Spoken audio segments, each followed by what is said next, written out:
So I think River Island is, we've had a summer of reset, let's say, and we're now in a good place, and the focus is now on how can we really start to grow as a brand and really get back into where our customers just love to shop with us and want to shop with us more and more. And so the focus is definitely on that customer experience first and foremost. And the two biggest channels are obviously the website and the stores. So over the next 12 months, I am hoping to be able to deliver quite a big change across both of those fronts. So from a website perspective, we're working across multiple platforms at the moment. So we're in the very early stages of a program that's going to evolve that and change that. Exciting.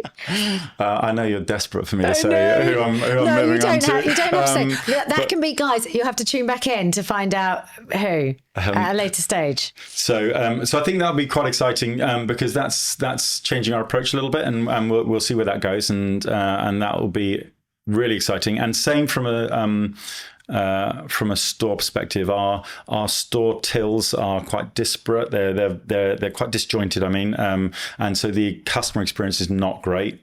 Some of our tills are 20 years old. Not great. I can't keep up with things. And so I'm hoping over the next 12 months we have a plan, and it's a really exciting plan. And as with the software, the price is coming down. The flexibility of hardware, the flexibility of software is such that I would love to be able to get to a point where the technology is not the bottleneck. Yeah. If you want to decide how a colleague is going to interact with customers around the store, I should be able to provide you with a phone. I should be able to provide you with a till. I should be able to provide you with a self-service app that's in a customer's pocket that all does the same thing on shared capability and functionality. And that, I think, is definitely possible with a lot of the great work that we've done in the past, and with a small amount of work we can surface that up to our customers. So that's really the goal, to get the customers really brought in to buy our great product, and then from then on, then it gets really exciting, because then we can just start to evolve from there. Yeah, I'm excited about that, because I don't want to queue in stores in big long queues to buy the hundreds of things that I shouldn't be buying, that I am buying. But you see it, actually other countries are a lot better. I think maybe the US, I can't remember where, but a long time ago where they have those self-serve, I don't know what you want to call them, sinks, baskets, where you just magically put stuff in and it tells you all the things. Have that. We have that at River Island. We have that. We've got the RFID buckets. So, every bit of all of our products are all tagged with RFID. So yes, you can go in, you can go to our self-checkouts, and you can just dump everything in the bucket. It scans everything immediately, and then you can walk out. Amazing. See, it does make it a lot quicker. But then the other things that I'm guessing maybe on the agenda, like, again, people just being able to come up to you in store, like, do you want to buy the things that you've got in your hand? Yeah, cool, I'll just do it for you here. Off you go. And all of these things are possible because we have RFID, so we know all the products, we can identify all the products. Everything, there's Wi-Fi everywhere, so we can improve on the Wi-Fi in some of the places, but ultimately there's connectivity wherever you go. And we already have smart fitting rooms in some of our stores where you can go in and immediately the iPad on the side turns on and tells you exactly what you've walked into the fitting room with. So smart.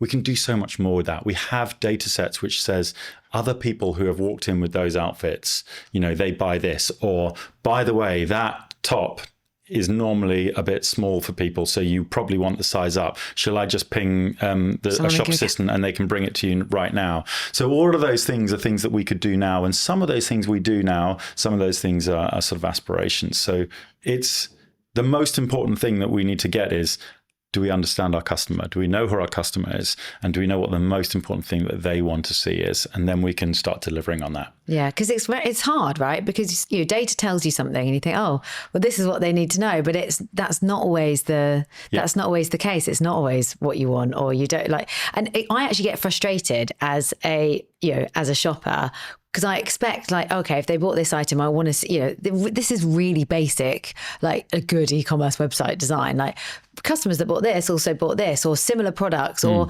if there's a model wearing it on the website, I want to know the exact shit. And a lot of websites still don't do that. Like what jacket? Okay, yeah, I love that skirt.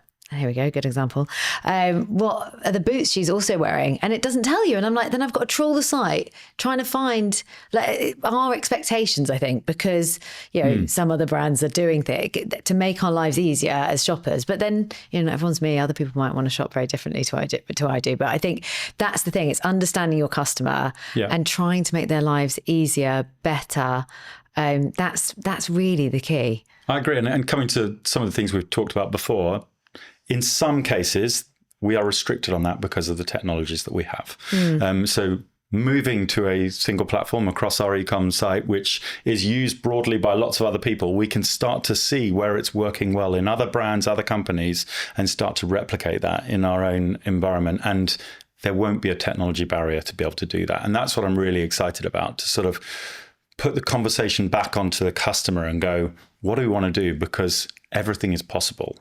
Within reason, but most things are possible. And so really having an opinion on that, and that opinion being backed up by data, and then experimenting on it, testing it, and then rolling it out.